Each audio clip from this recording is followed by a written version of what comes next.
Bible గ్రంథంలో ఓ వ్యక్తి ఉన్నాడు. అతను ఎవరంటే గాడిదలు కాసేవాడు. గాడిదలు కాసుకుంటూ ఉన్నాడు. గాడిదలు కాసుకుంటున్న సమయంలో మరి నిద్రపోయాడో తెలీదు, లేకపోతే సావాసగాలతో తిరుగుతూ యాదమరిచాడో తెలియదు, కానీ గాడిదలు తప్పిపోయాయి. ఈ గాడిదలు తప్పిపోయాయని ఎతుకులాడుతూ తిరుగుతూ ఉన్నాడు. అమ్మో, గాడిదలు ఎటుపోయినాయో, ఎక్కడున్నాయో, నా తండ్రికి తెలిస్తే నన్ను ఏమని అంటాడేమో అని గాడిదల కొరకు ఎతుకుతూ ఆ ఊరు వెతుకుతూ తిరుగుతూ ఉన్నాడట. అలా తిరుగుతూ వెళుతూ ఉన్న ఒక సమయంలో అక్కడికి వెళ్ళి కూర్చొని అలసట వచ్చేసిన సమయంలో ఈలోపు ఒక వ్యక్తి అడిగాడు, ఏంటయ్యా, ఏంటి బాగా అలసిపోయావు, బాగా తిరిగి వచ్చినట్టున్నావు, ఏంటి నీ సమస్య అని అంటే, అప్పుడు ఆయన అంటాడు, ఏం లేదండి, నా తండ్రి నాకు కొన్ని గాడిదలు ఇచ్చాడు కాసుకోమని. గాడిదలు కాసుకుంటున్న సమయంలో నేను యాదమరిచాను, మొత్తానికి గాడిదలు తప్పిపోయాయి.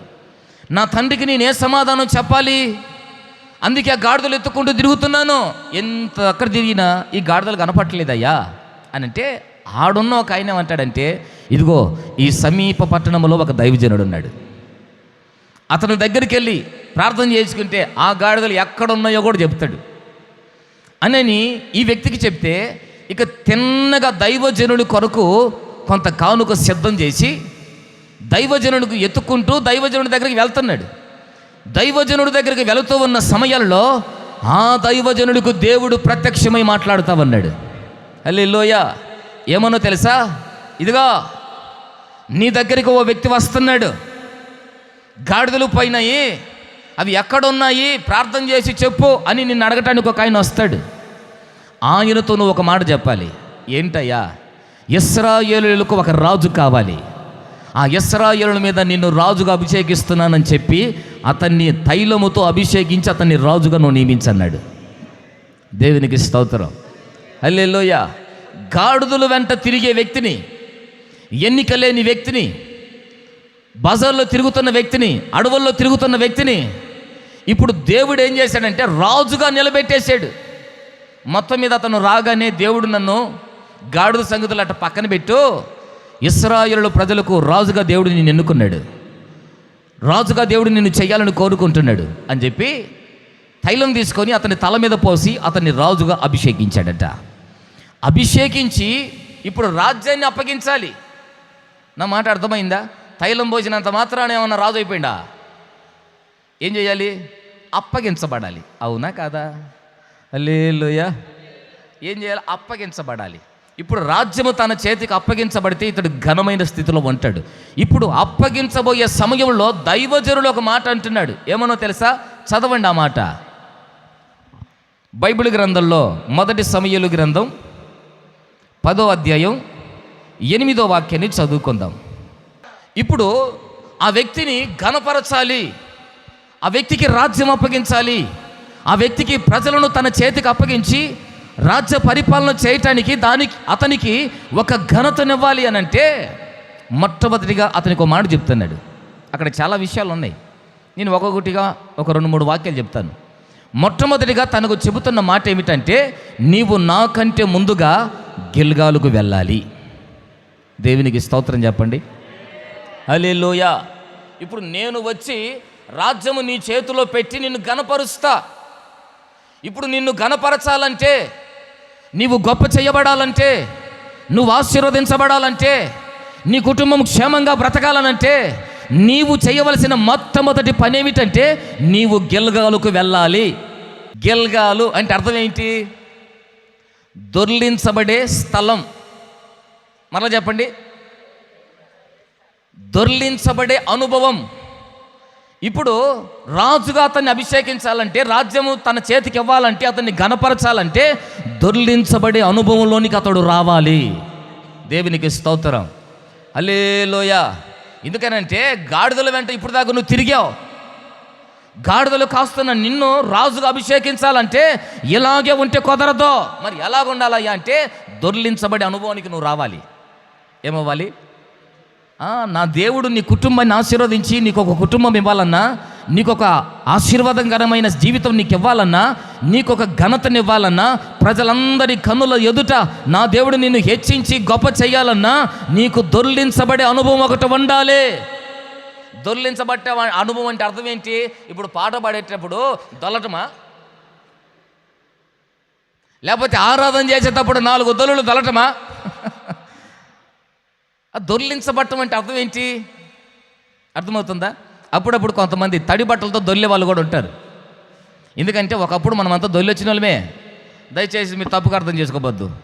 ఎందుకంటే కోనేటిలోకి దిగి 4 మునుగులు మునిగి అదే తడి బట్టలతోటి గుడి చుట్టూ దొల్లుతూ ఉంటాం. ఇప్పుడు కూడా అక్కడక్కడ కనబడుతూ ఉంటారు మనకి ఆ గుళ్ళ దగ్గర. ఎవరు? దొర్లించబడతా ఉంటారు. అసలు దొర్లించబడటం అంటే అర్థం ఏమిటి అంటే, నీ పాత స్థితి అంతా దొర్లించబడాలి. దేవునికి స్తోత్రం. ఇంకొక మాటలో చెప్పాలంటే గెల్గాలు అంటే అర్థం ఏమిటంటే దేవుని సన్నిధి. గెల్గాలు అంటే అర్థం ఏమిటంటే దేవుని మందిరం. అర్థమవుతుందా? ఓకేనా? దేవుని మందిరానికి వచ్చిన నీవేం చేయాలంటే దొర్లాలి. దొర్లటం అంటే అర్థం ఏమిటంటే నీ పాత స్వభావం దొర్లించబడాలి, నీ పాత ఆలోచనలు దొర్లించబడాలి, నీ పాత పద్ధతులు దొర్లించబడాలి, నీ లోక సంబంధమైన సహవాసాలు దొర్లించబడాలి, నీ లోక సంబంధమైనటువంటి అనుభవాలు దేవుని మందిరానికి వచ్చిన తర్వాత దొర్లించబడాలి. హల్లెలూయా. దొర్లించబడ్డావా? ఏమా దొర్లించబడ్డం అంటే తెలుసా మీకు? మీకు ఎట చెప్పాలా? నీళ్ళు ఉన్నాయి, ఏం చేస్తాం? దొర్లిస్తామా దొర్లేమా? దొర్లిచ్చిన తర్వాత దీంట్లో ఏమంటాయి? ఏముండవు. దేవుని సన్నిధికి వచ్చిన తర్వాత నువ్వు దొర్లించబడితే ఇక లోక సంబంధమైన నీలో కనబడకూడదు.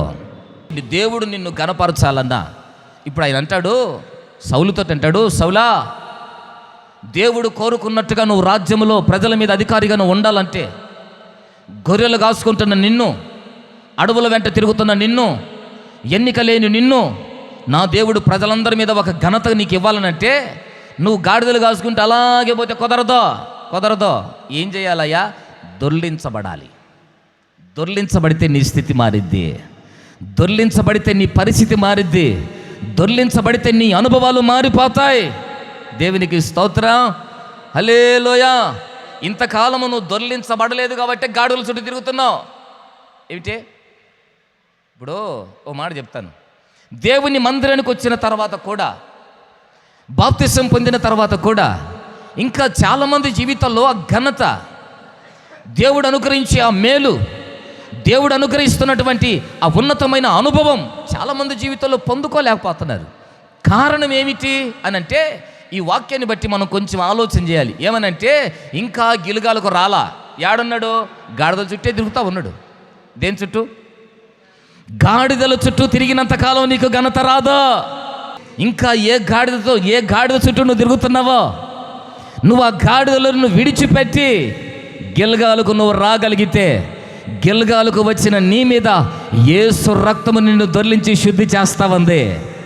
దేవునికి స్తోత్రం. యేసు రక్తములో నీ ప్రవర్తన, నీ ఆలోచన, నీ తలంపులు, నీ స్నేహాలు, నీ పద్ధతులన్నీ మారిపోతున్నాయి. దొర్లించబడతావు. ఎక్కడికి వస్తే? గిలగాలకు వస్తే దొర్లించబడతావు. ఈరోజు చాలామంది గిలగాలకు వచ్చిన తర్వాత కూడా ఏడ దొర్లించబడుతున్నారండి. అబ్బే మేము దొల్లము. ఎందుకో? దొల్లితే మొత్తం పోదు. మొత్తం పోతే ఎట్టా? అప్పుడప్పుడు గాడిదల మీద తిరిగి రావద్దు. దేవుని మందిరానికి కనబడుతున్న గిలగాలకు నువ్వు వస్తే నీ ఆలోచనలు మారుతాయి, నీ పద్ధతులు మారుతాయి, నీ జీవితంలో ఉన్న ప్రతి పాత స్వభావాలు ఏమవుతాయి అంటే దొర్లించబడతాయి. ఎప్పుడైతే నువ్వు దొర్లించబడతావో నీ చేతికి రాజ్యం అప్పగించబడుతుంది. ఎప్పుడైతే నువ్వు దొర్లించబడతావో నా దేవుడు నీకు ఒక ఘనతనిస్తాడు. ఎప్పుడైతే నువ్వు దొర్లించబడతావో నా దేవుడు నీ జీవితాన్ని ప్రజలందరి ఎదుట ఘనపరిచి ఆశీర్వదిస్తాడు. దేవునికి స్తోత్రం. అందుకే ఇప్పుడు దైవజనుడు అంటాడు ఆ సౌలుతోటి, రాజా, దేవుడు నీకు పట్టాభిషేకం ఇచ్చి ఆ ఘనత నీకు ఇవ్వాలంటే తైలం పోసిన వెంటనే కుదరదు. తైలం పోసిన వెంటనే నువ్వు రాజు అని చెప్పుకుంటే ఉపయోగం లేదు. ఏమవ్వాలి? ఆ ఘనత నువ్వు నీ చేతికి అప్పగించబడాలంటే నువ్వు గిల్గాలకు నాకంటే ముందు వెళ్ళాలి. దొర్లించబడితే ఇంకేమీ ఉండదు, పాతది మన దగ్గర కనబడదు. రెండో మాట చెప్తాను. ఇప్పుడు ఈ వ్యక్తి ఎక్కడికి వెళ్ళాడంటే గిల్గాలకు వెళ్ళాడు.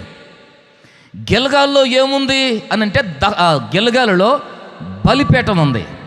ఆ బలిపీఠం దగ్గర దహన బలులు ఉన్నాయి, సమాధాన బలులు ఉన్నాయి. ఇప్పుడు ఆయన అంటాడు, నేను వచ్చే వరకు నువ్వు నిలబడాలే తప్ప చెయ్యి వేయకూడదు.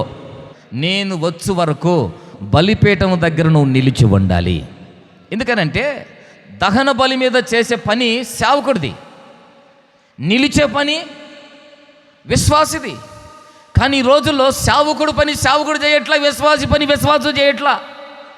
అంటే అప్పుడప్పుడు ఈ చాలామంది జీవితాల్లో ఈ దయ్యాలు పట్టి జీవితాలు గందరగోళం అయ్యేది. ఎందుకంటే సేవకుడు చేయవలసింది సేవకుడు చెయ్యాలి, విశ్వాసి చేయాల్సింది విశ్వాసి చెయ్యాలి.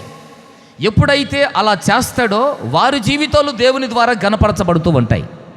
దేవునికి స్తోత్రం, హల్లెలూయా. సేవకుడు చేసేది విశ్వాసి చేసాడంటే తలకిందులు అయిపోతుంది జీవితం. విశ్వాసి చేసేది సేవకుడు చేయకూడదు, అప్పుడే సేవలు కూడా తలకిందులు అయిపోతూ ఉన్నాయి. ఏమిటి అనంటే దహన బలులు బలిపీఠం మీద అర్పించేది ఒక సేవకుడు చెయ్యాలి. అందుకని దేవుడు ఏమంటాడంటే సౌలుతో ప్రవక్తతోటి, నువ్వు వెళ్ళి దహన బలుల దగ్గర, సమాధాన బలుల దగ్గర, బలిపీఠం దగ్గర నువ్వు నిలిచి ఉండు. ఎందుకయ్యా అనంటే అక్కడ నీకు 3 వ్యక్తులు కనపడతారు. ఎక్కడ? మన భాషలో చెప్పాలంటే మందిరానికి బొమ్మని చెప్పాడు దేవుడు. మీరు మందిరానికి వచ్చారు, మందిరంలో ఏముంది? బలిపీఠం ఉంది. ఇది బలిపీఠం. ఇక్కడికి వచ్చి మీరు నిలబడాలి. ఇక్కడ నిలబడితే మీకు ఎవరు కనబడతారు? ఏమా, మీకు ఇక్కడ నిలబడితే ఎవరు కనబడతారు? మీకు ఇప్పుడు మీ కళ్ళకి ఎవరు కనబడుతున్నారు? కనబడుతున్నాడా? హల్లెలూయా. ఇక్కడికి వస్తే మీకు 3 వ్యక్తులు కనబడతారు.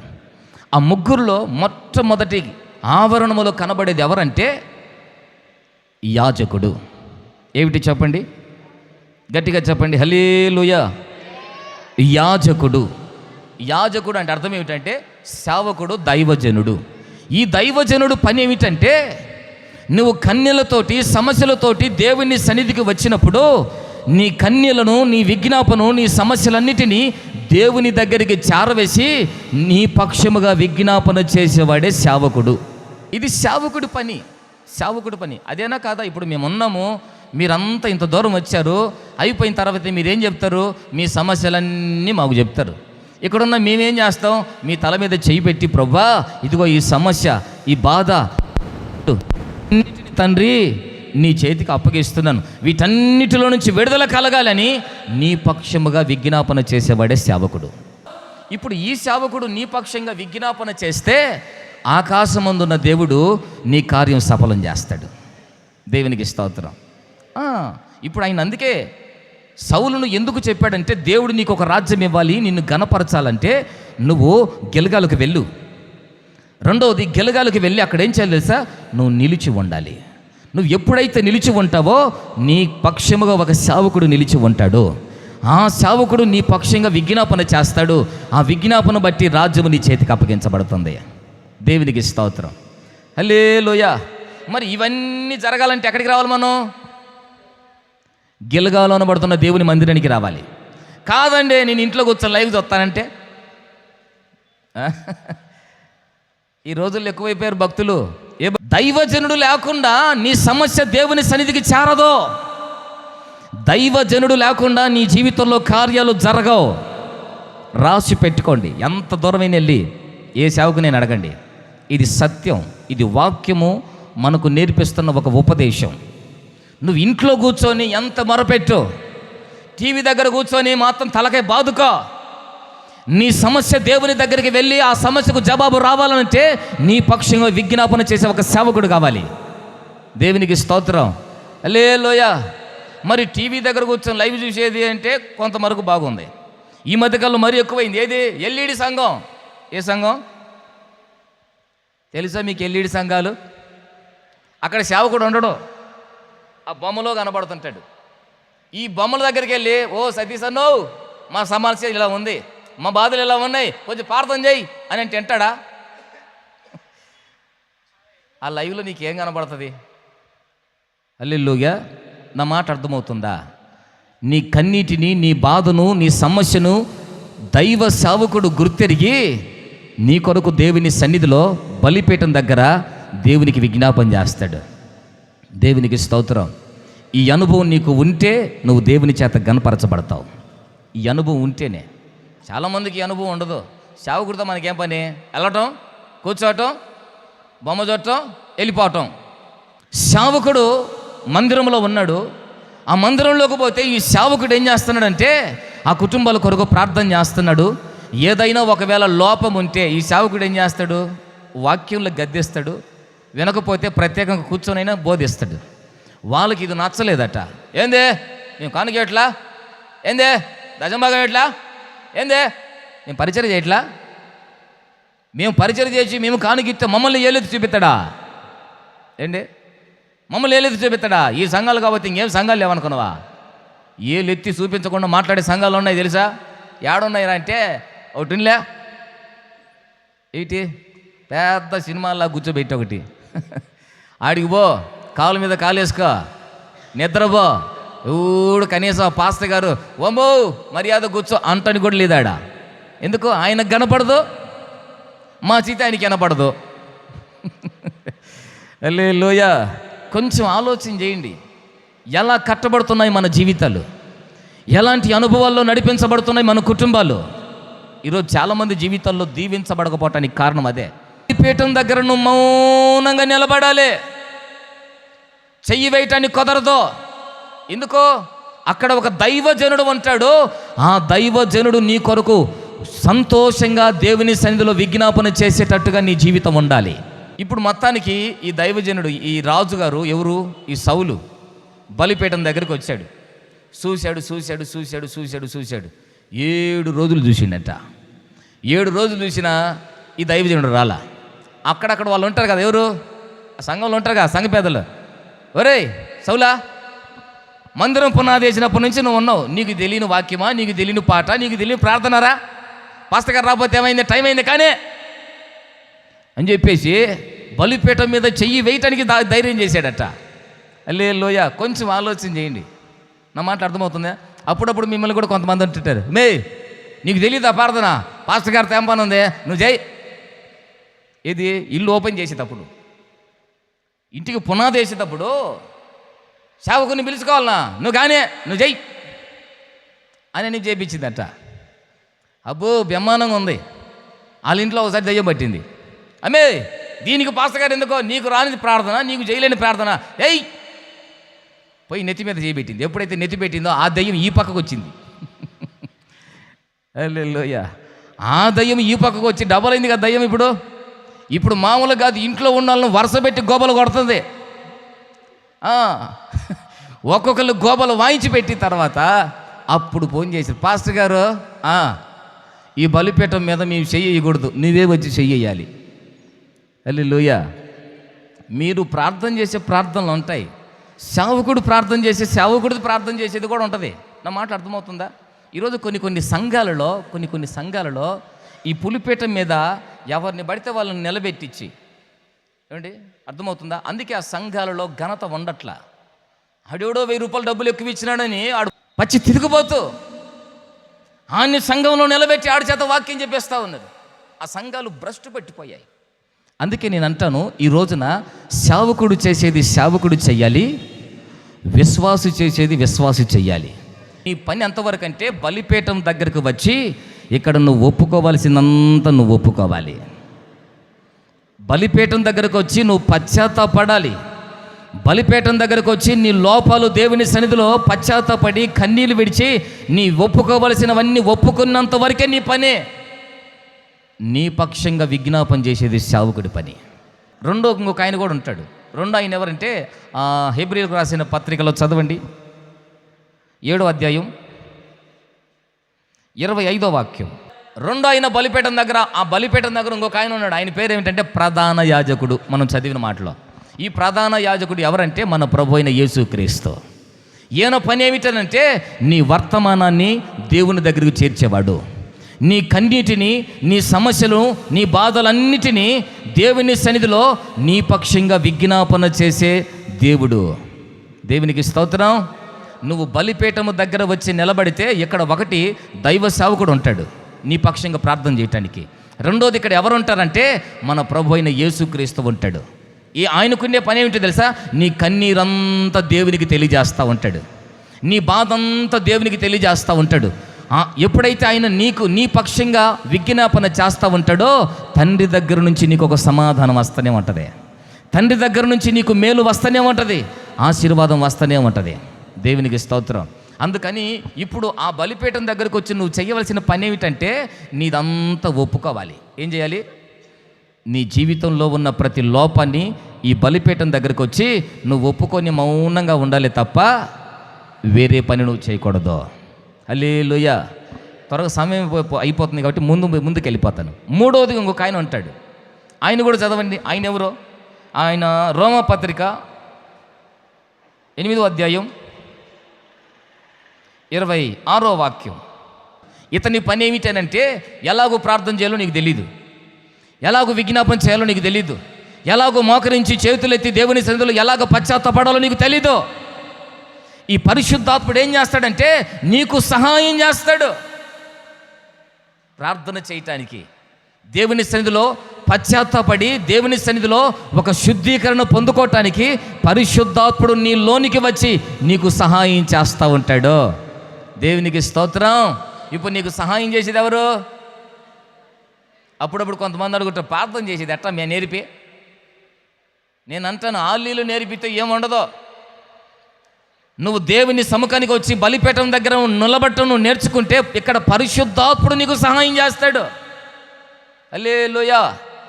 ఎలా ప్రార్థన చేయాలో పరిశుద్ధాత్ముడు నీకు చెప్తాడు. ఒకవేళ నీ పక్కన్నోళ్ళు చెప్పారనుకో, తెలుగులో ప్రార్థన నేర్చుకుంటావు, భాషలతో దేవుని సన్నిధిలో ప్రార్థన చేయడం నేర్పిస్తాడు. హల్లెలూయా. నా మాట అర్థమైందా? నువ్వు తెలుగులో ప్రార్థన చేసినావు అనుకో, పక్కోడికి తెలిసిపోద్ది, ఓహో పలాంది అడుగుతుందా. అదే నువ్వు అన్ని భాషల్లో ప్రార్థన చేయి, నీ పక్కోడికి కాదు కదా, పాస్టర్ గారికి కూడా అర్థం కాదు. ఎవరికి అర్థమైంది? ఇప్పుడు చదివిన మాటలో ఆ వ్యక్తి భాషలతో మాట్లాడుతున్నాడు, దేవునితోనే పలుకుతున్నాడు మర్మాలు. మనుష్యుడు ఎవడును ఎవరికి అది అర్థం కాదు, కానీ ఆత్మ వలన మర్మాలు దేవునితో పలుకుతా ఉన్నాడు. దేవునికి స్తోత్రం. ఇదంతా ఎక్కడ జరిగిద్ది? ఇదంతా ఎక్కడ జరిగిద్ది? గిల్గాలు అనబడుతున్న దేవుని మందిరములో బలిపీఠం దగ్గర జరిగిద్ది. హల్లెలూయా. మరి ఇప్పుడు ఇవన్నీ జరగాలంటే మనం ఎక్కడికి రావాలి? గిల్గాలకు రావాలా వద్దా? అందుకే మేము ఏం చేస్తామంటే ప్రార్థన మానుకోవద్దు, ప్రార్థనకు ఆగిపోవద్దు, మందిరానికి రండి అని చెప్పేది. ఎందుకంటే మాకేమీ పనిలాగా కాదు, మేము ఒక్కళ్ళని కూర్చోబెట్టుకొని వాక్యం చెప్పగలుగుతాం. ఎందుకంటే ప్రారంభం మా స్థితి అదే. ప్రారంభం నేను ఇద్దరిని కూర్చోబెట్టుకొని వాక్యం చెప్పా, ఇంచుమించుగా 2 నెలలు చెప్పా వాక్యం. ఆ తర్వాత మరిచెట్లపాలెం వచ్చిన తర్వాత 5 మందికి చెప్పా 6 నెలలు. ఆ తర్వాత పెరిగింది. ప్రారంభం మన స్థితి ఎలాగే ఉంది.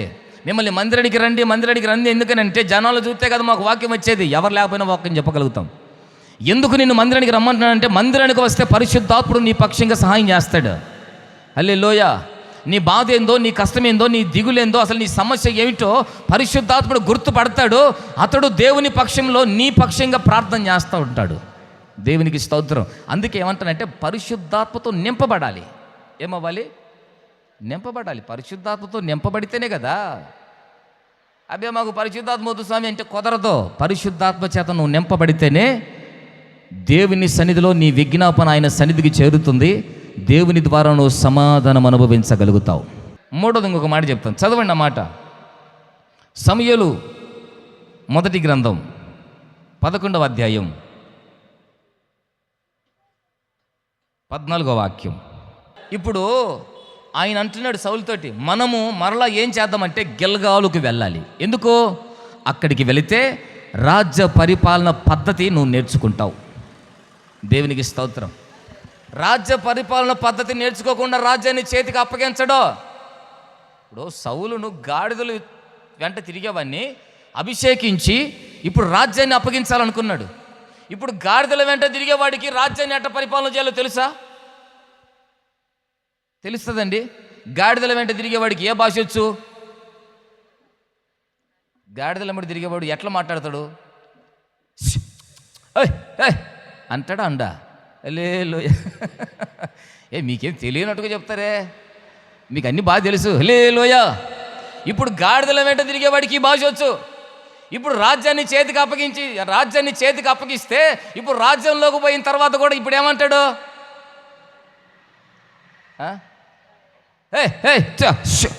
అంటే రాజ్యం మొక్కలైపోద్ది.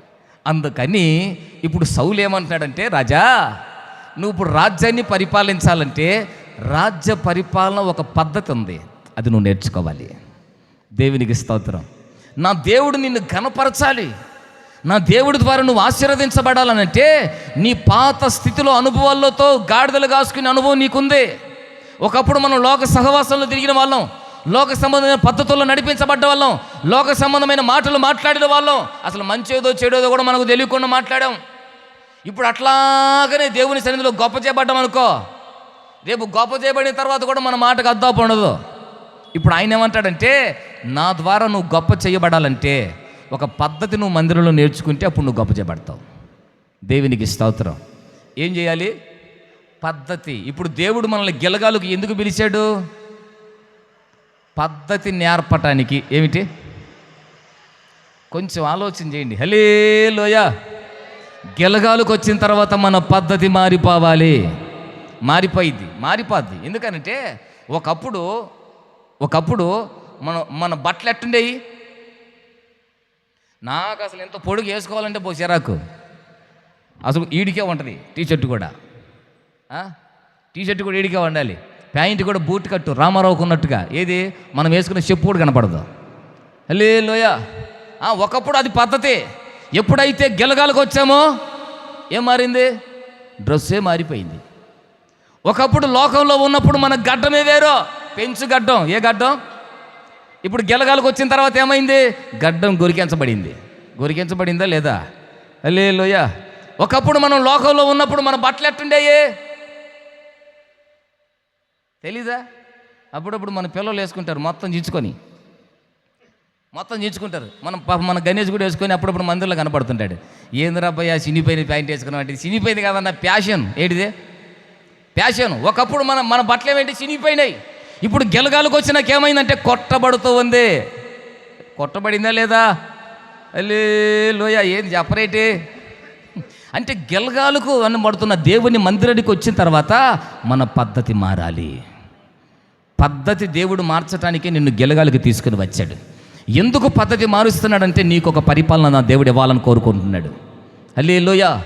నిన్ను సమస్త ప్రజల మధ్యలో నిన్ను ఘనముగా నిలబెట్టాలని, సమస్త ప్రజల మధ్యలో నిన్ను ఆశీర్వదించాలని, సమస్త ప్రజల మధ్యలో నీవు నీ కుటుంబము దీవెనకరంగా నిలబడాలని నా దేవుని యొక్క ఉద్దేశం. ఇప్పుడు అలా నా దేవుడు నిలబెట్టాలంటే నీ పద్ధతి మారాలి. ముందు ఏం మారాలి? నీ నోటి మాటలు మారాలి, నీ ఆలోచనలు మారాలి, నీ పద్ధతులు మారాలి, నీ ప్రవర్తన మారాలి, నీ భాష మారాలి. మారిందా? ఏమా నా మాటలు అర్థమైనాయా? మారిందా? మారకపోతే అప్పుడు మనం అనుకోవాలి ఏమని? ఇంకా గాడిదలెంబడి తిరుగుతున్నామేమో. అందుకే ఏమిటి గాడిదలెంబడి తిరిగేది అంతేనా కదా? మరి మాట్లాడటం కూడా చేత కావట్లేదు అంటే అర్థం ఏంటి? రాజ్య పరిపాలనలో లేడో, ఏడున్నాడు? గాడిదలెంబడి తిరుగుతున్నోడికి గాడిదల భాష ఉంటుంది. నా ప్రభు కూడా కోరుకునేది ఏమిటంటే నీ పద్ధతులు మారిపోవాలి. దేవునికి స్తోత్రం. హల్లెలూయా. సంఘంలో ఉన్నప్పుడు ఎలా మాట్లాడాలి, సమాజంలో ఉన్నప్పుడు ఎలా మాట్లాడాలి, కుటుంబంలో ఉన్నప్పుడు ఎలా మాట్లాడాలి, ఇరుగు పొరుగు వారి మధ్యలో మనం ఎలా బ్రతకాలి, ఎలా ప్రవర్తించాలి అని నా దేవుడు ఇదిగో ఈ గిలగాలులో నీకు ఒక పద్ధతి నేర్పించాలని కోరుకుంటున్నాడు. దేవునికి స్తోత్రం. దేవుని మందిరానికి వచ్చిన తర్వాత కూడా నీ పద్ధతి మారలేదనుకో, అర్థం చేసుకోలే. అప్పుడు నా నోట ఎందుకు చెప్పించుకోవటం ఆ మాట?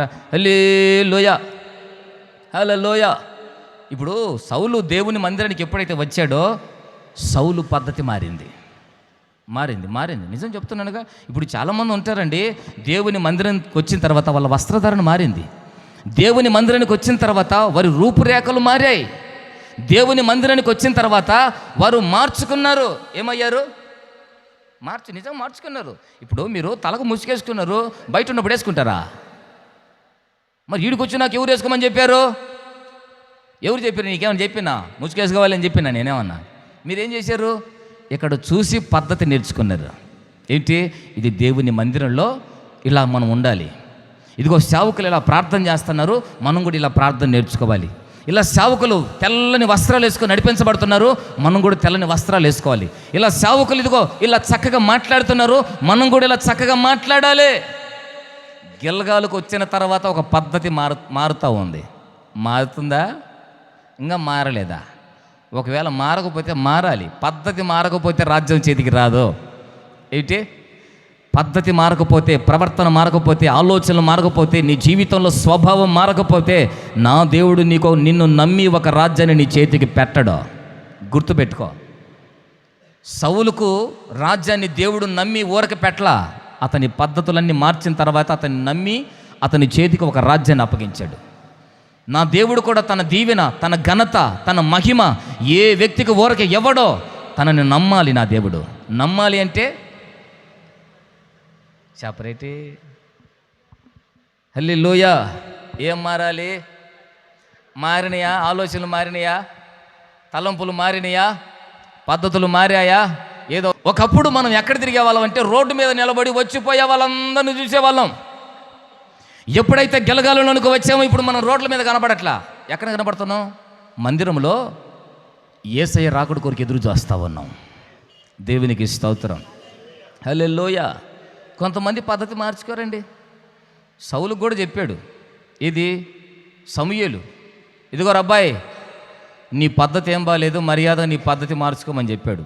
ఎవరు? దైవజనుడు సౌలు దగ్గరికి వచ్చి చెప్పాడు, నీ పద్ధతి దేవునికి నచ్చట్లా, నీ ఆలోచనలు దేవునికి నచ్చట్లా, ఇదిగో నీ ప్రవర్తన దేవునికి నచ్చట్లా, మర్యాదగా నీ పద్ధతి మార్చుకో అని ఎప్పుడైతే చెప్పాడో ఈ సౌలు 1-2 సార్లు చెప్పినా ఏంట్లేదట. ఏమంటున్నాడు తెలుసా? వాళ్ళు వేసుకుంటే లేదు కానీ మేము వేసుకుంటే వచ్చింది దానికి. ఏమిటి? హల్లెలూయా. నా మాటలు అర్థమవుతుందా? ఆ టీవీలో ఆమెమో కమ్మలు పెట్టుకొని వాక్యం చెప్తుంటే లేదు కానీ ఏడ మేము కమ్మలు పెట్టుకొని వస్తే వచ్చిందా నీకు? ఆమె చూడు లిప్టిక్ ఎర్రగా పూసి గోర్లు ఇంత పొడుగును పెంచుకొని ఆ గోర్లకు ఎర్రంగా వేసి మగమంతా పేడలాగా పెట్టుకొని అంత వాక్యం చెప్తుంటే ఆమెకు లేదు కానీ మాకు వచ్చిందా? ఏమండి నా మాట అర్థమవుతుందా? ఇది ఎక్కువైపోయారు. ఆ సంగపోలు ఆడు చేస్తే లేదు కానీ నేను చెప్తే వచ్చిందా? ఆడాడు చేస్తే లేదు కానీ నేను చెప్తే ఇటు వచ్చిందా? అంతా నేర్చుకున్నాడట. మిమ్మల్ని కాదు తల్లులారా, నేను మిమ్మల్ని ఏమంటలే, ఆ బైబిల్ ఆయన ఉన్నాడే. ఆ దైవజనుడు ఆ సౌలు దగ్గరికి పోయి ఒక మాట చెప్పాడు, ఎరబ్బాయి నీ పద్ధతి మార్చుకోవాలంటే ఏందా మార్చుకునేది, ఆడాడు తిరిగితే లేదు కానీ నేను నెట్టి వచ్చేసింది వచ్చిందా? అప్పుడప్పుడు మన వాళ్ళు అంటుంటారు, ఏందమ్మే వాళ్ళు అంత తిరుగుతున్నా కానీ బాగానే ఉన్నారు, మనం ఎందుకు ఎట్టు ఉండాలి, మనం కూడా తిరుగుతాం, మనం కూడా చేద్దాం. ఇట్లా ఎప్పుడైతే ఎదురు సమాధానం చెప్తుండో సేమ్ అభిషేకం, సేమ్ క్యాస్ట్, సేమ్ నడిపింపు కలిగిన దావీదు దగ్గరికి వెళ్ళిపోయింది అభిషేకం. హల్లెలూయా. సేమ్. ఎందుకంటే ఈయన అడవుల్లో గాడిదలు ఎత్తుక్కునేవాడు, ఆయన అడవుల్లో గొర్రెలు కాసేవాడు. అతను కూడా అడవిలో ఉండేవాడు, ఇతను కూడా అడవిలో ఉండేవాడు. సేమ్, ఏం మారలా. సౌలు మీద ఉన్న అభిషేకం ఏమైందంటే దావీదు మీదకి వెళ్ళిపోయింది. దేవునికి స్తోత్రం. ఇప్పుడు ఈ దావీదు కూడా పక్క సంఘంలో ఇలాంటి ప్యాంట్ వేస్తారా, నేను కూడా వేస్తానని చెప్పి ప్యాంట్ తీసుకొని వేసుకోపోయేసరికి ఏయ్ నువ్వు చేసేది తప్పు అని హెచ్చరించేసరికి అవునా అయ్యా తప్పైంది నాయన క్షమించు స్వామి అని దేవుని సన్నిధిలో పశ్చాత్తాపడ్డాడట. ఎప్పుడైతే పశ్చాత్తాపడుతున్నాడో దావీదు రాజ్యాన్ని, దావీదు సింహాసనాన్ని స్థిరపరిచేశాడు. ఎందుకు దావీదు మీకు దిగి వచ్చిందంటే ఒక తప్పు జరిగినప్పుడు దేవుడు హెచ్చరిస్తే దావీదు ఏమంటాడంటే వాళ్ళు చూడండి వీళ్ళు చూడండి అంటలా, అయ్యా పొరపాటు అయింది క్షమించు అంటున్నాడు. తప్పు జరిగితే వెంటనే అంటాడు, అయ్యా దుర్మార్గుడు ఎవడో కాదు నేనే, ఆ దుర్మార్గుడు నేనే. హల్లెలూయా. ఇప్పుడు సేవకుడు చెప్పాడు, ఏమని డైరెక్ట్గా చెప్పలే, వాక్యంలో చెప్పాడు. ఏమని చెప్పాడు? ఒక దుర్మార్గుడు ఉన్నాడు, ఇదిగో పలాని పని చేస్తున్నాడు, ఇట్టడి చేస్తున్నాడు అంటే అప్పుడు దావీదు ఏమన్నాడు తెలుసా? అయ్యా ఆ దుర్మార్గుడు ఎవడు కాదు నేనే, ఒప్పుకున్నాడు. ఈరోజు మనం చూసి నేర్చుకోవాల్సింది పక్క సంఘాలలో చూసి, పక్క కుటుంబాల్లో, సమాజంలో చూసి కాదు మనం నేర్చుకోవాల్సిందే. దేవుని మందిరంలో చూసి నువ్వు నేర్చుకోవాలి. దేవుని మందిరంలో ఒక పద్ధతి నువ్వు నేర్చుకోవాలి. ఇక్కడ నేర్చుకుందే సమాజంలో కనబడాలి, ఇక్కడ నేర్చుకుందే నీ ఇంట్లో కనబడాలి, ఇక్కడ నేర్చుకుందే సమస్త ప్రజల మధ్య కనబడాలి. నీ మాట మారాలి, నీ సూపు మారాలి, నీ అన్ని మారాలి, నీ స్టైలు మారాలి. ఏమిటే పాట ఉంది కదా మన అక్క పాడింది, స్టైలు మారింది అంటనే ఉంటుంది కానీ ఏడ మారింది, లిప్టిక్ ఎర్రగా పెట్టే ఉంటుంది. అదేదో బోడిదంతా పూసుకొని ఉంటుంది భూషమ్మలాగా. ఏడ మారింది? స్టైలు మారింది అంటే ఏడ మారింది? దేవుని మందిరానికి వచ్చి బాప్తీసం తీసుకొని బల్లారాధన తీసుకుంటున్నా కూడా మారట్లా. ఏడ మారింది? అందుకే దేవుడు మనకి ఏది అప్పగించట్లా. అందుకే దేవుడు మనల్ని ఒక ఉన్నతమైన స్థలంలోనికి తీసుకెళ్ళట్లా. ఎన్నిక లేని నిన్ను, గాడిదల వెంట తిరుగుతున్న నిన్ను, అడవుల వెంట తిరుగుతున్న నిన్ను నా దేవుడు రాజుగా అభిషేకించింది. ఎందుకంటే నీ పద్ధతి మారుతుందని. హల్లెలూయా. ఇంత దూరం వచ్చిన తర్వాత కూడా ఇంకా నీ పద్ధతి మారలేదనుకో, ఏమవుద్ది? ఇసిరిగొట్టేయటమే. మన జీవితాలు ఇంకా అలాగే ఉంటాయి. నా దేవుడు ఈ సంవత్సరం నిన్ను ఆశీర్వదించి నిన్ను ఘనపరచాలని నా ప్రభు ఉద్దేశించాడు. దేవునికి స్తోత్రం. అందుకే నా దేవుడు ఈ మందిరానికి నిన్ను తీసుకుని వచ్చి ఆయన రక్తములో కడిగి ఆయన మనల్ని ఆకర్షించి ఈ మందిరములో వాక్యము ద్వారా, ఆరాధన ద్వారా, ఇక్కడ జరుగుతున్న ప్రార్థన ద్వారా నీకు ఒక మంచి పద్ధతి నా దేవుడు నేర్పిస్తున్నాడు. ఆమేన్. ఎలా మాట్లాడాలి, ఎలా బ్రతకాలి, ఎలా వస్త్రాలు ఉండాలి, ఎలా కట్టుబొట్టు ఉండాలి, ఎలా నడుచుకోవాలి, ఎలా జీవించాలి, సమస్తము నా దేవుడు ఇక్కడ నీకు ఒక పద్ధతి నేర్పిస్తున్నాడు. ఈ పద్ధతి ఏమిటంటే రాజ్య పరిపాలన పద్ధతి. ఏమిటి? రాజ్య పరిపాలన పద్ధతి. ఇక్కడ నేర్చుకున్న ఈ పద్ధతే నీ బంధువుల దగ్గర ఉండాలి. అర్థమైందా? ఏడ మాత్రం మరియమ్మలాగా ఉంటారు. అమ్మ దయచేసి ఈ మరియమ్మ కాదు తల్లి, నాకు ఏం చేస్తాం ఉమ్మంటే మరియమ్మ అవుతుంది. ఆ మరియమ్మ నేను చెప్పేది, ఈ మరియమ్మ కాదు. మరియమ్మలాగా ఏమి ఎరగనిలాగా ఉంటారా? ఆ గేటు దాటి చూడు, నీకెందుకు పోలేరమ్మరైపోతా ఉన్నది. ఇక్కడ నేర్చుకున్న పద్ధతి ఏమైంది మీది? మనల్ని చూసి ఇంకా అన్యులు ఎందుకు రక్షించబడట్లేదంటే మన పద్ధతి మారకనే. మన పద్ధతి మారితే అన్యులు కూడా మారుతారు. అవునా? ఈరోజు ఎందుకు అన్యులు మారట్లేదు? అన్యులు ఎట్టపోనండి, మన కుటుంబీకులే మారట్లా. మారినట్టే ఉండేసరికి మళ్ళీ మన పద్ధతి మారబోయేసరికి వాళ్ళు ఏమంటారు? యేసుప్రభు నమ్ముకునే వాళ్ళు ఇంతేలేరా. ఎందుకు మారట్లేదు? పద్ధతి మారట్లా. నేను అంటాను, మన పద్ధతి మారిందంటే మన కుటుంబాలు మారిపోతాయి. మన పద్ధతులు మారాయంటే మన గ్రామం మారిపోతాయి. మన పద్ధతులు మారాయంటే మన ప్రాంత వీధులు మారిపోతాయి. హల్లెలూయా. అందుకే దేవుని మందిరానికి వచ్చిన మనకి ఏమవ్వాలంటే పద్ధతి మారాలి. దేవునికి స్తోత్రం. నువ్వు ఇట్టటి కాకుండా ఆశీర్వాదాలు ఉంటే చెప్పు అన్నట్టుగా ఉంది మీది. ఎన్నిసార్లు ఆశీర్వాదాలు చెప్పుకుంటా ఉపయోగం ఉంది? పద్ధతి మారకపోతే మారాలి. నీ మాట, నీ ఆలోచన, నీ ప్రవర్తన మారాలి. మూడోదికి చెప్తాను, నాలుగో విషయం చెప్తాను. మొదటి సమూయేలు గ్రంథం 15వ అధ్యాయం 33వ వాక్యాన్ని చదువుకుందాం.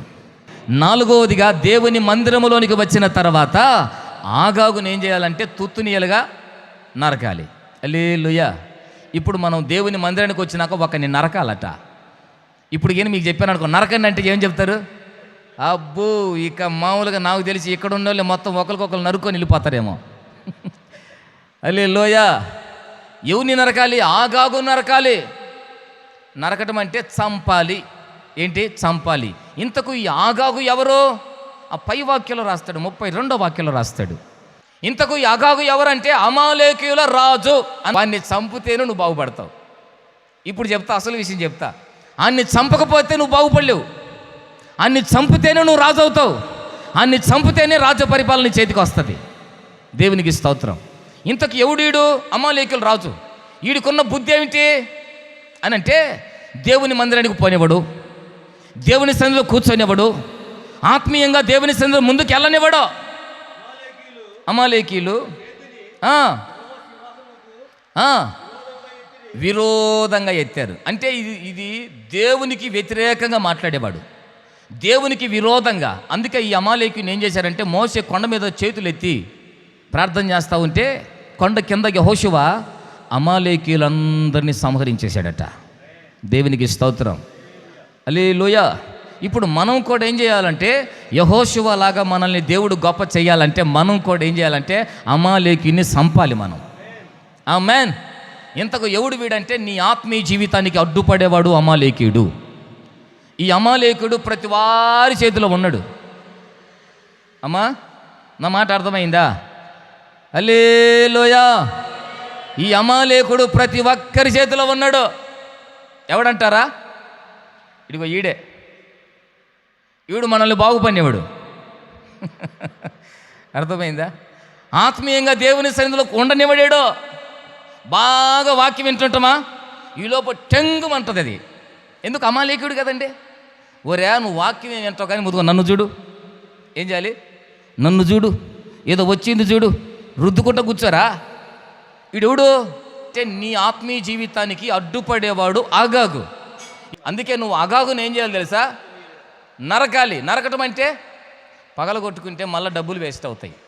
అందుకని నువ్వు ఆరాధనకు వచ్చేటప్పుడు ఏం చేయాలి సరే, ఆగాగో నేను మందిరానికి ప్రార్థన పోతున్నా, నేను వచ్చేదాకా నువ్వు ఇంట్లోనే పడుండు అని చెప్పాలి వాడికి. పెడుతున్నారా? అమ్మో వాళ్ళు లేకపోతే ఎట్ట గుండెకాయ మళ్ళీ ఆడదు. హల్లెలూయా. పోని తెచ్చుకున్నావు, తెచ్చుకున్న తర్వాత నువ్వేం చేయాలి? రే నేను మందిరంలో వాక్యం వెంట, నువ్వు మధ్యలో డిస్టర్బ్ చేస్తావు, మర్యాదగా ఫ్లైట్ మోడ్లోకి పో అని చెప్పి వాడిని ఫ్లైట్ మోడ్లో పెట్టాలి. అన్ని ఫ్లైట్ మోడ్లో పెట్టలేదనుకో, నిన్ను ఫ్లైట్ వేసుకొని తిరుగుతూ ఉంటాడు. దేవుని మందులో కుదార్థం కూర్చొనివాడు. ఎప్పుడైతే అన్ని కూర్చోబెడతావో వాక్యం విని నువ్వు బాగుపడతావు. ఇంకొక మాటలో చెప్పంటారా, ఆగాగు అంటే ఎవరంటే అమాలేకుడు అని చెప్పానుగా. ఈ అమాలేకుడు ఎవరంటే దేవునికి విరోధంగా చేయి చాపేవాడు. అంటే అర్థం ఏమిటి? మీకు అర్థమయ్యే భాషలో చెప్తా. ఏ వ్యక్తి అయినా ఒక వ్యక్తి దేవుని సన్నిధిలో బాగా పరిచయం చేస్తున్నాడు అనుకో, దేవుని సన్నిధిలో బాగా ఆత్మీయంగా ఎదుగుతూ ఉన్నాడు అనుకో, ఈ ఆగాగాడు స్వభావం ఎలాంటిదో చెప్పమంటావా? వాడి బుద్ధి ఏమిటి చెప్పమంటావా? మే బో చేసిన వాళ్ళే పరిచయం కూర్చా. ఏమిటి ఇది? ఎవరి స్వభావం? ఇప్పుడు పాస్టర్ గారు ఉన్నారండి, నూతన సంవత్సరంలో బాప్తీసాలు మరలా నేను ఇవ్వాలనుకుంటున్నాను, ఎవరైనా బాప్తీసాలు పొందోళ్ళు ఉంటే చేతులు ఎత్తండి అంట. ఈ లోపు ఒక ఆమె నేను తీసుకుంటే బాప్తీసం చెయ్యి ఎత్తిద్ది. ఆ పక్కనున్న అగాగు స్వభావం కలిగిన ఏమంటో తెలుసా? మేయ్ నిజా బాగు చేసినావు కానీ 20 సంవత్సరాలు అయింది చేసి, మా వల్ల కావట్లేదు, నిలబట్టలే. 14 సంవత్సరాలు బాప్తీసం తీసుకుని ఏం చేస్తావు?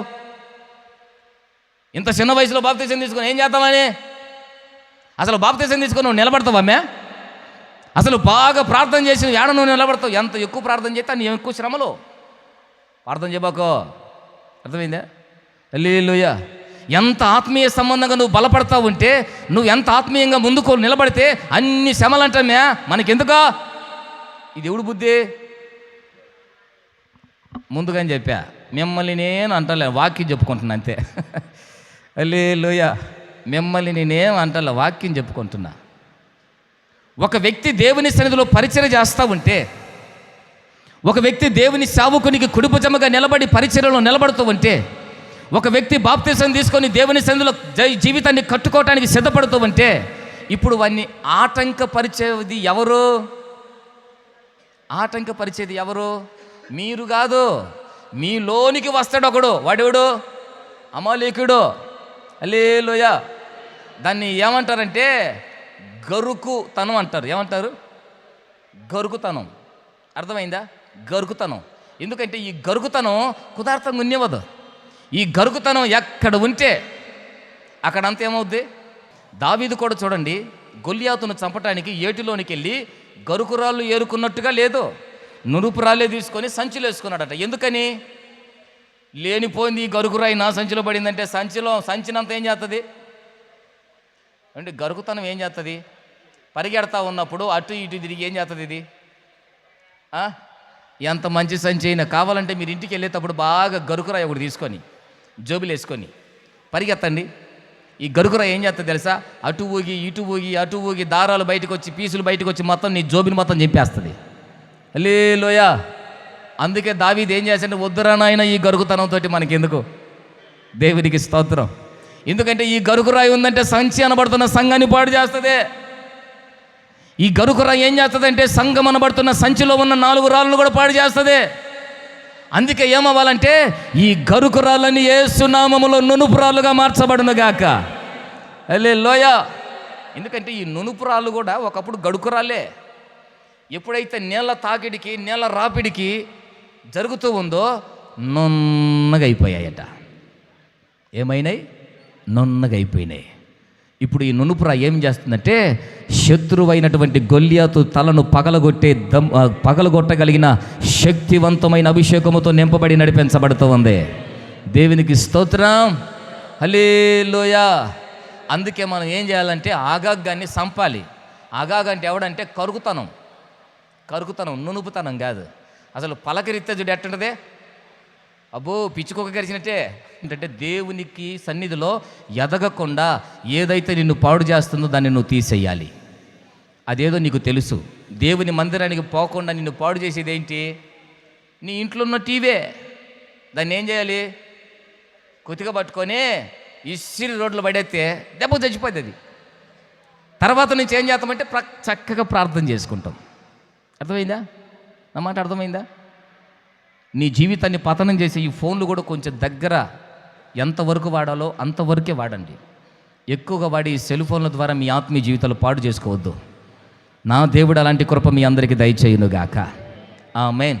ఇప్పుడు ఇవి చేస్తేనే అప్పుడు మన జీవితాలు ఆశీర్వదించబడతాయి. ఒకటి, అమ్మా, గిల్గాలు అనబడుతున్న దేవుని మందిరానికి వచ్చి దొర్లించబడాలి. రెండవదిగా బలిపీఠము దగ్గరకు వచ్చి నిలబడి ఒప్పుకోవాల్సిందంతా ఒప్పుకోవాలి. అప్పుడు సేవకుడు నీ కొరకు ప్రార్థన చేస్తాడు, యేసయ్య నీ కొరకు ప్రార్థన చేస్తాడు, పరిశుద్ధాత్ముడు నీకు సహాయం చేస్తాడు. మూడవదిగా ఇక్కడికి వచ్చి పద్ధతి నేర్చుకోవాలి. ఏం చేయాలి? పిలిచే పద్ధతి నేర్చుకోవాలి.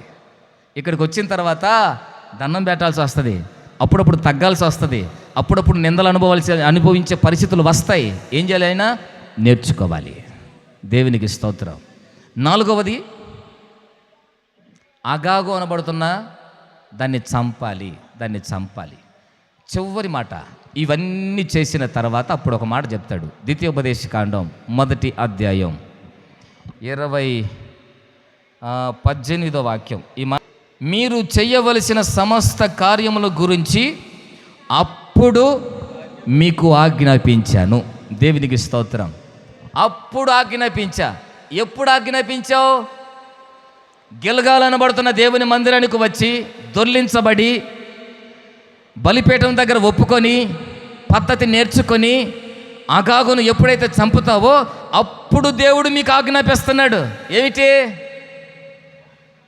ఒక న్యాయ పద్ధతి పరిపాలన మీ జీవితంలో ప్రారంభించబోతున్నాడు. దేవునికి స్తోత్రం. హల్లెలూయా. దానికి మరొక పేరేమిటంటే ఒక న్యాయ వ్యవస్థ మీ జీవితంలో జరుగునట్లుగా నా దేవుడు ఆజ్ఞాపించబోతున్నాడు. దేవునికి స్తోత్రం. ఎప్పుడు అప్పుడు అని రాసింది. మనం ఈ ప్రాసెస్ అంతా చేసి ఎప్పుడైతే వచ్చి ఉంటామో అప్పుడు నా దేవుడు నీ జీవితంలో ఒక న్యాయ వ్యవస్థ జరిగేటట్లు ఆయన ఆజ్ఞాపించబోతున్నాడు. దేవునికి స్తోత్రం. హల్లెలూయా. గిల్గాలుకు వచ్చిన తర్వాత నా దేవుడు నీ జీవితంలో ఒక న్యాయ పరిపాలన చేయబోతూ ఉన్నాడు.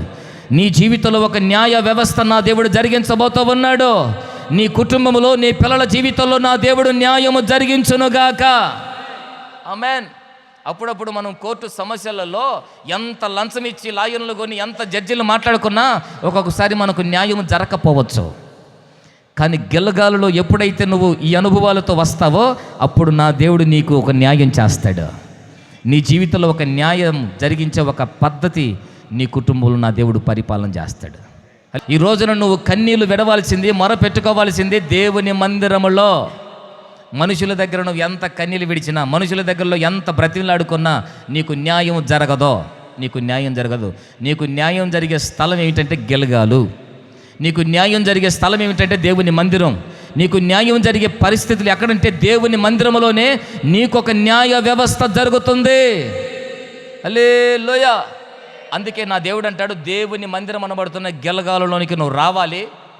ఇక్కడ నువ్వు దొర్లించబడాలి, ఇక్కడ నువ్వు ఒప్పుకోవాలి, ఇక్కడ పద్ధతి నేర్చుకోవాలి, ఇక్కడ నీ ఆత్మీయ జీవితాన్ని చంపేసేదాన్ని నువ్వు చంపాలి. అప్పుడు నీకొక న్యాయం జరుగుతుంది. ఎన్నిక లేని మన జీవితాలలో, యోగ్యత లేని మన జీవితాలలో నా దేవుడు ఒక రాజ్య పరిపాలన మన చేతికి ఇచ్చి ఈ నూతన సంవత్సరంలో మిమ్మల్ని ఘనపరిచి నా దేవుడు గొప్ప చేయునుగాక. ఆమేన్. తలలు వంచండి, ప్రార్థన చేసుకుందాం.